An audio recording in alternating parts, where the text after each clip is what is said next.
हाँ जी, good morning. देखिए, सबसे पहले तो अपने इस डिजिटल मंच के ऊपर आप सभी का स्वागत करता हूं। पिछले वीडियो में अपन ने एक नया चैप्टर, नया अध्याय शुरू किया था, राजस्थान का इतिहास। उसमें मैंने आपको सबसे पहला जो पॉइंट है वो अपना पढ़ाया था, जिसका नाम है राजपूतों की उत्पत्ति। ठीक है, अब अपन ने बात करते हैं राजस्थान में जो राजवंश हुए, राजपूत राजवंश हुए, उनकी चर्चा करेंगे। तो उनमें जो सबसे पहले नाम आता है वो क्या आता है? चौहान। ठीक है, चौहानों की उत्पत्ति के बारे में मैंने आपको पिछले वीडियो में बताया था कि माउंट आबू पर्वत पर महर्षि वशिष्ठ ने क्या किया था? एक यज्ञ किया था, और उस यज्ञ से उन्होंने कितनी जातियों की उत्पत्ति की थी? 4। कौन कौन सी? प्रतिहार, परमार, चालुक्य और सबसे अंत में चौहान। ठीक है, तो ज्यादा देर न करते हुए अपन सीधा पॉइंट पर आते हैं। देखिए, चौहानों का इतिहास शुरू होता है सांभर प्रदेश से। कहां से शुरू होता है? सांभर प्रदेश से। ठीक है, यानी जयपुर, अजमेर, इसमें जयपुर का तो थोड़ा सा ही भाग है, लेकिन अजमेर का जो चारों तरफ का भाग है, उस भाग को अपन प्राचीन काल में किस नाम से जानते थे? इस सांभर के नाम से जानते थे।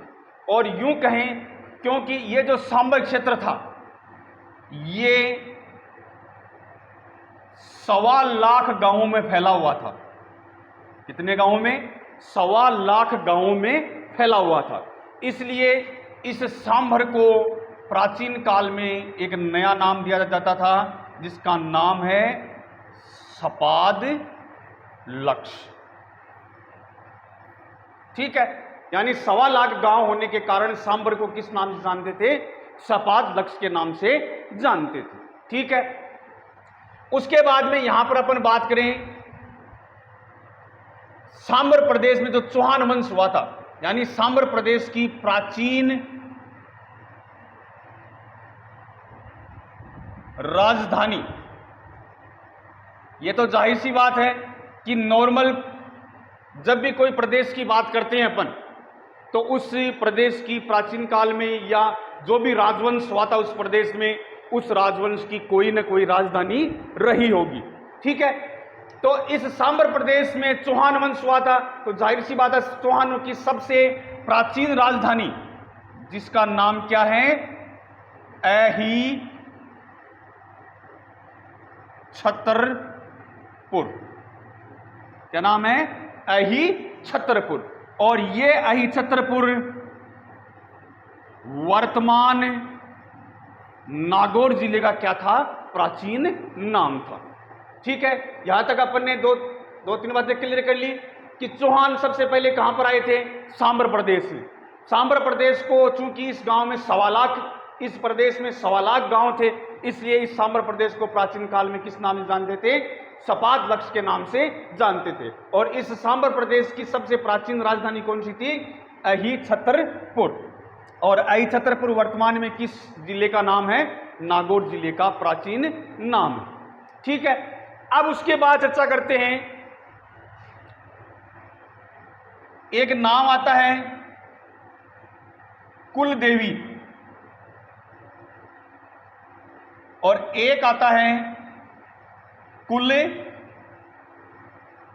देवता। ठीक है, सबसे पहले बात करते हैं अपन कुलदेवी की। नॉर्मली जितने भी राजवंश हुए हैं भारत में, या हम राजस्थान की बात करें तो राजस्थान में जितने भी राजपूत राजवंश हुए, उनकी कोई न कोई एक कुलदेवी और एक कुलदेवता होता था। ठीक है, तो सबसे पहले बात करते हैं कुलदेवी की।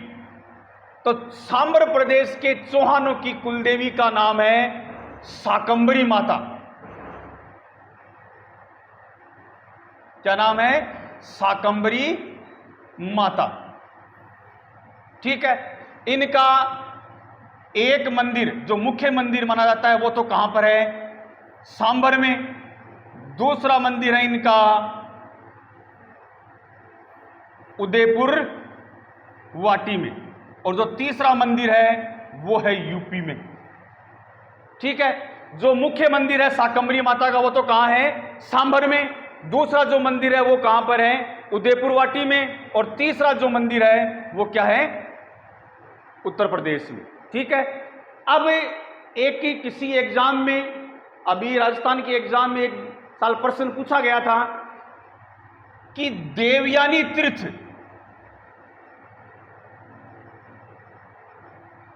देवयानी तीर्थ किसे कहा जाता है। ठीक है, देवयानी तीर्थ है किसे कहा जाता है, तो वो ध्यान से समझना। ये देवयानी तीर्थ इसी शाकंभरी माता के मंदिर को कहा जाता है। ठीक है, इसके अलावा शाकंभरी माता का एक उपनाम भी है, तीर्थों की नानी। नाम क्या है, तीर्थों की नानी। आपको दो चीजें यहां पर याद रखनी है। एक तो देवयानी तीर्थ कहां पर है, शाकंभरी माता का मंदिर है, वहां पर देवयानी तीर्थ स्थित है। और यानी हम यूं कहें कि शाकंभरी माता के मंदिर को ही क्या कहते हैं, देवयानी तीर्थ कहते हैं। और तीर्थों की नानी भी किसको कहते हैं, शाकंभरी माता को कहते हैं। ठीक है, मुख्य मंदिर कहाँ है, सांभर में। दूसरा मंदिर कहाँ है, उदयपुर वाटी में। और तीसरा मंदिर कहाँ है, उत्तर प्रदेश में। ठीक है, यहां तक बातें क्लियर हैं। उसके बाद चलो अपन आगे शुरुआत करते हैं अपने इस वंश की। तो देखिए, सांभर में चौहान वंश की स्थापना की थी वासुदेव चौहान ने। किसने की थी भाई, वासुदेव चौहान ने। कब की थी, 551 ईस्वी में।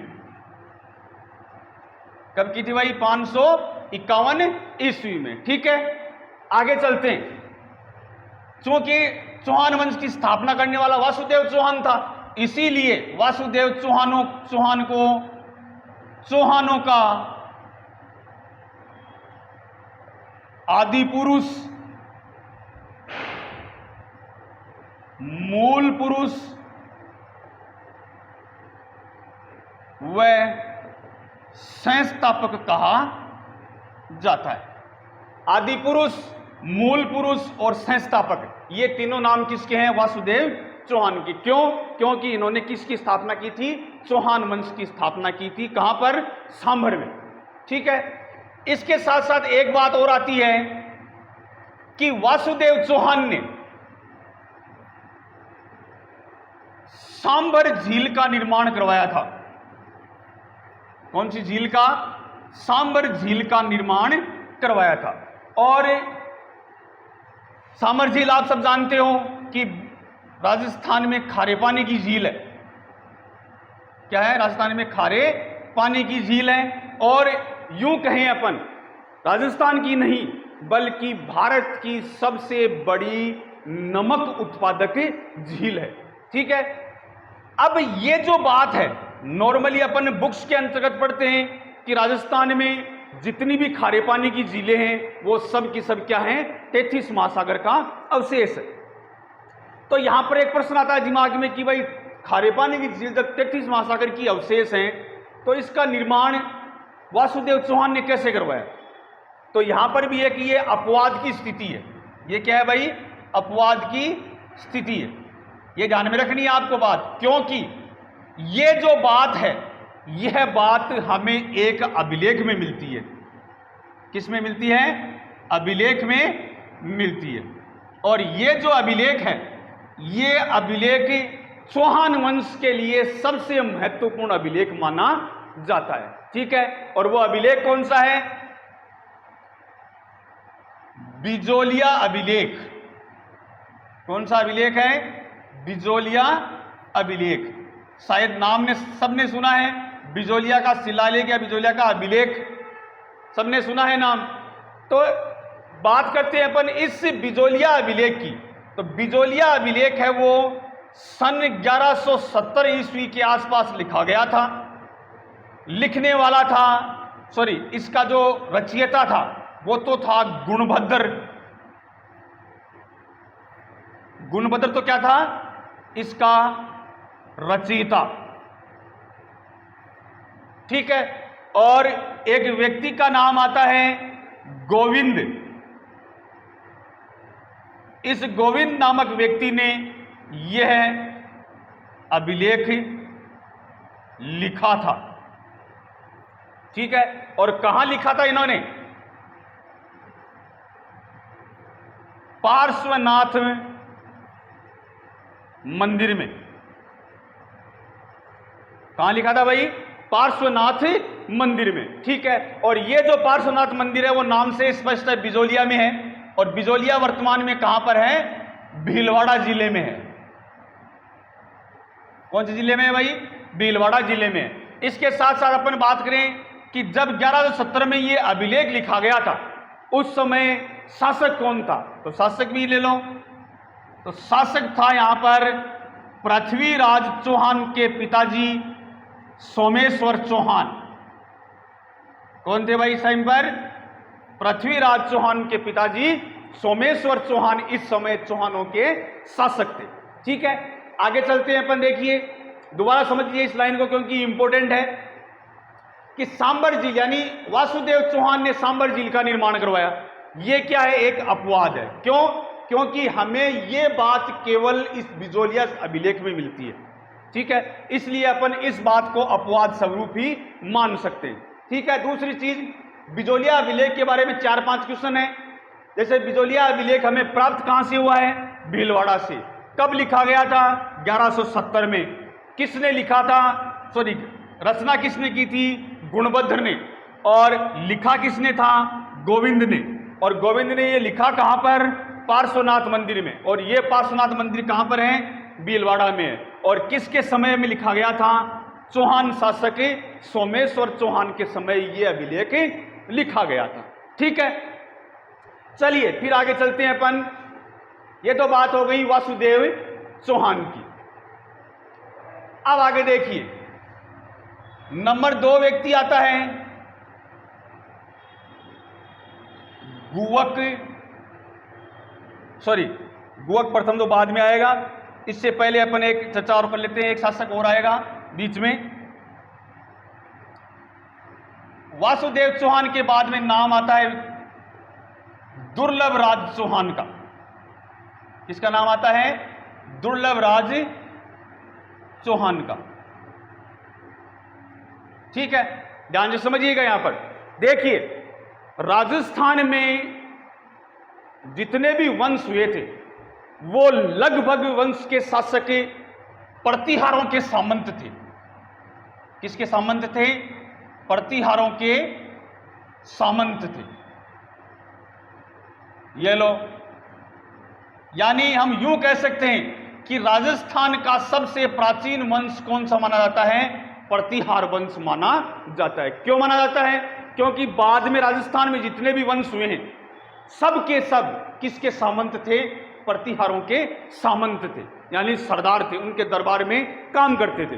बाद में जब प्रतिहारों की शक्ति क्षीण हुई, यानी प्रतिहारों की शक्ति कम हुई, तब उन्होंने क्या कर लिया? अलग अलग क्षेत्रों में जाकर के अपनी अपनी सत्ता स्थापित कर ली। इसी प्रकार ये जो दुर्लभ राज चौहान था ये भी प्रतिहार शासक वत्सराज का सामंत था। किसका सामंत था भाई? वत्सराज का सामंत था।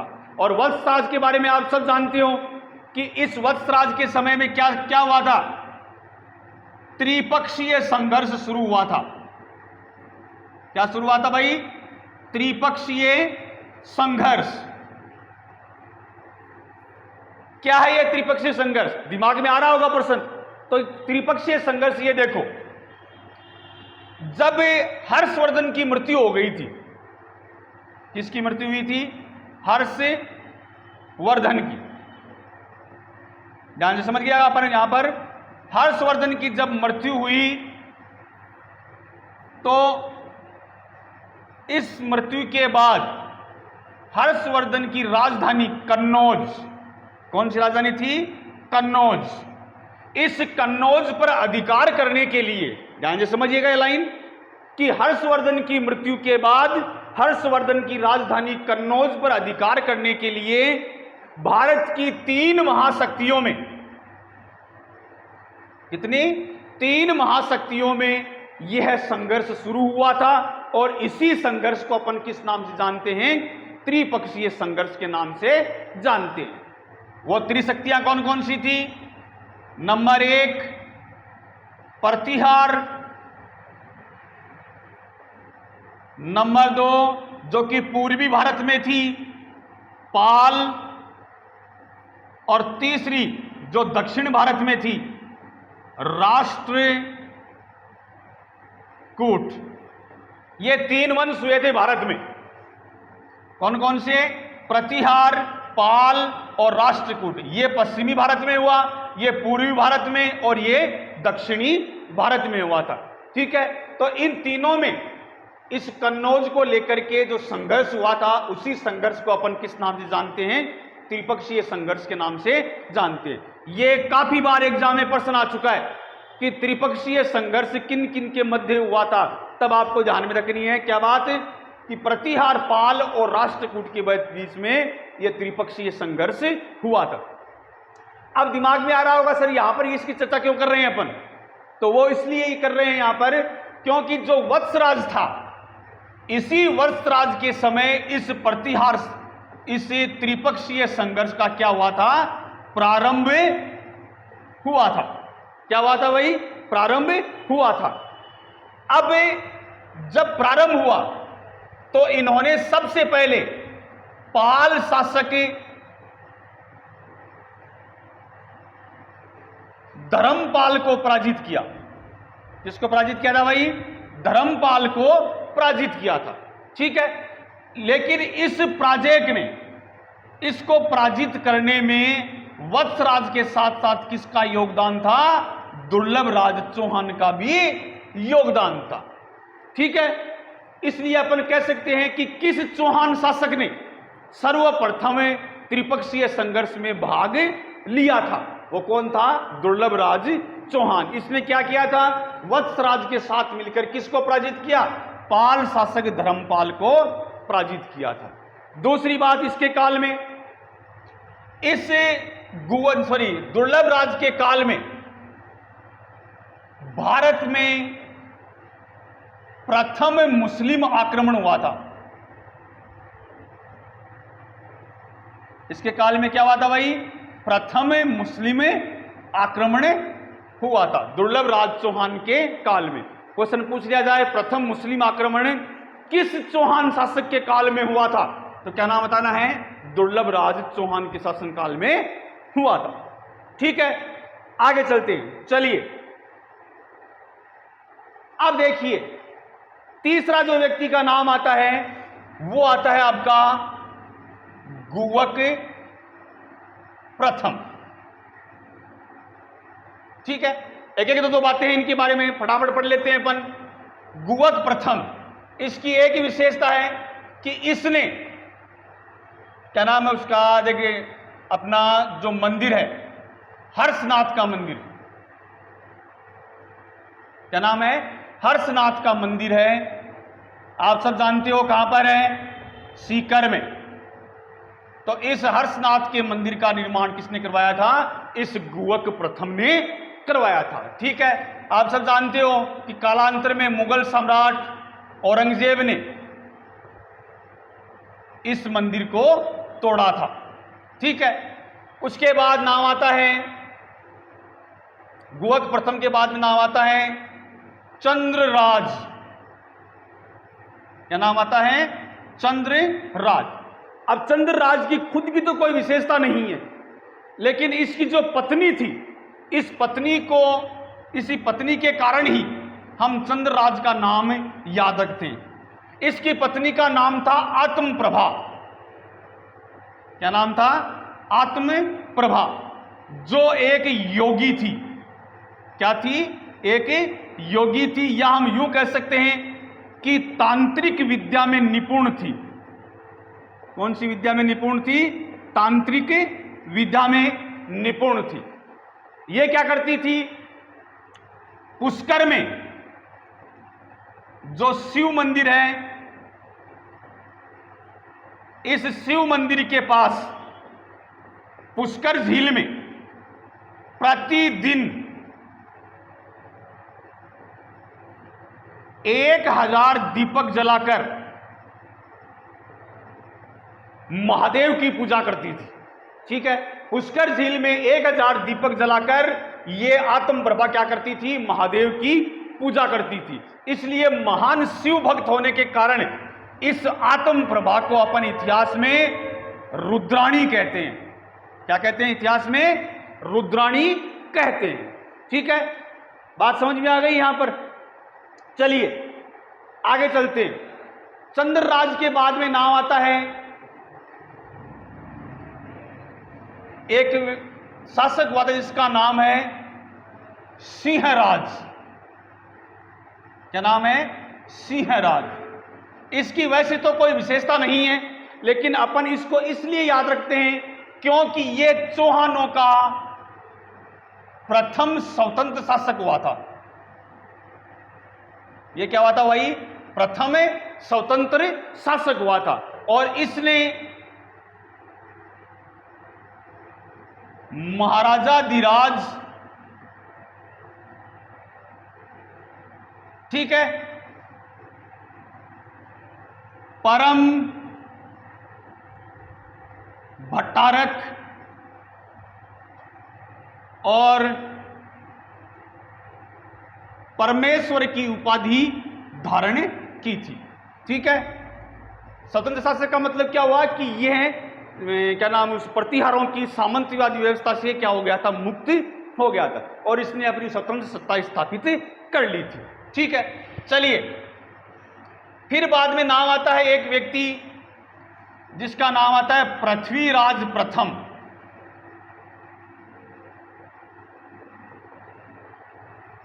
ध्यान से समझिएगा यहां पर, क्योंकि मैं बीच बीच में आपको उन शासकों के नाम नहीं बता रहा हूं जिनकी कोई इतिहास में उपलब्धि ही नहीं है, उनको अपन को याद नहीं करना है।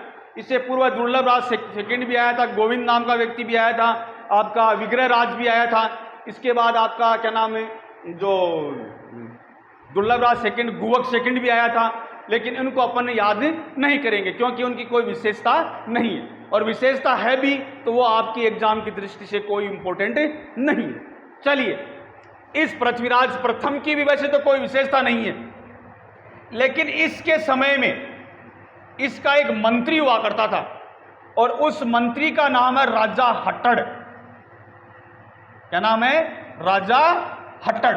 ध्यान से समझिएगा इस लाइन को। इस राजा हट्टड़ ने क्या किया था? सीकर जिले में जीर्ण माता मंदिर का निर्माण करवाया था। किसका निर्माण करवाया था? जीर्ण माता मंदिर का निर्माण करवाया था। ध्यान से समझिएगा लाइन। पृथ्वीराज प्रथम के समय राजा हट्टड़ ने क्या किया था? जीर्ण माता मंदिर का निर्माण करवाया था। ठीक है, जीर्ण माता के बारे में आप सबने सुना है, राजस्थान की एकमात्र ऐसी देवी जिसके गीत, जिनको क्या कहते हैं अपन? चिरजा कहते हैं। क्या कहते हैं? चिरजा कहते हैं। यानी जीर्ण माता के गीतों को क्या कहते हैं? चिरजा कहते हैं। और जीर्ण माता के गीत क्या होते हैं? सबसे लंबे गीत होते हैं। क्या होते हैं? सबसे लंबे गीत होते हैं। और इनके गीतों में करुण रस की प्रधानता होती है।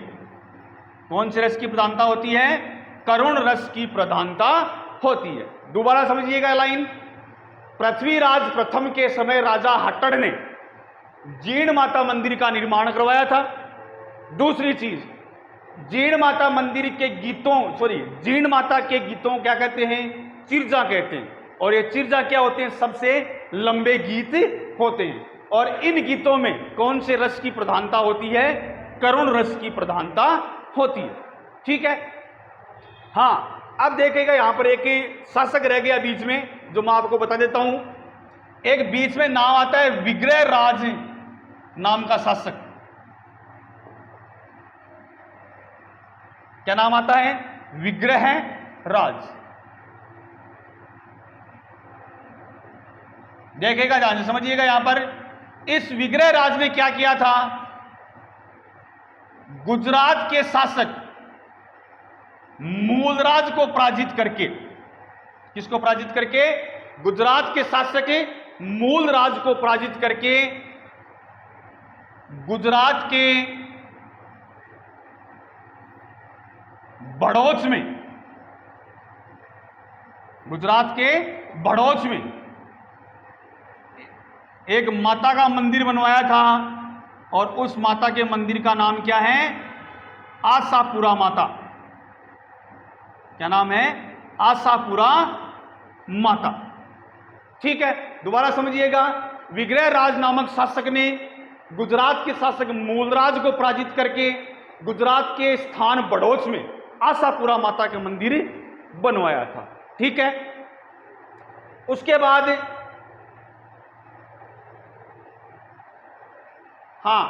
ये देखिए, अब देखिए यहां पर जो सांबर का चौहान वंश है, इस चौहान वंश को तो अपन यहां पर क्या करते हैं? समाप्त करते हैं, क्योंकि इसके बाद में इसमें शासक और कोई विशेष नहीं हुआ है। ठीक है, तो देखिए अपन ने शुरू से क्या पढ़ा, दोबारा समझिएगा एक बार।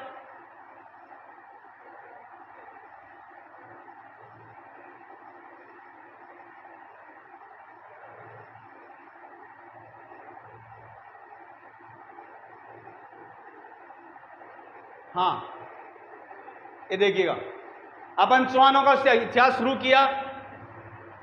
सांबर प्रदेश में चौहान वंश हुआ था सबसे पहले। ठीक है, सांबर प्रदेश में हुआ। सांबर प्रदेश की प्राचीन राजधानी अहिछत्रपुर, और यह किसका प्राचीन नाम था? नागौर जिले का प्राचीन नाम था। सांबर प्रदेश को प्राचीन काल में क्या कहते थे? सपातलक्ष कहते थे। और सपातलक्ष क्यों कहते थे? क्योंकि इस प्रदेश में कितने गांव थे? 1.25 लाख गांव थे, इसलिए इसको क्या कहते थे? सपातलक्ष कहते थे। सांबर के चौहान वंश की कुल देवी कौन सी थी? शाकंभरी माता। शाकंभरी माता को क्या कहते हैं अपन? देवयानी तीर्थ भी कहते हैं, और तीर्थों की नानी भी कहते हैं। इसके मंदिर 3 स्थानों पर हैं। मुख्य मंदिर कहाँ है? सांबर में। दूसरा मंदिर कहाँ है? उदयपुर वाटी झुंझुनू में। और तीसरा मंदिर कहाँ है? उत्तर प्रदेश में। ठीक है, उसके बाद चर्चा की थी अपन ने। शासक आता है नाम वासुदेव चौहान। वासुदेव चौहान ने सबसे पहले इस चौहान वंश की स्थापना की, इसलिए इसको आदि पुरुष, मूल पुरुष और संस्थापक कहते हैं।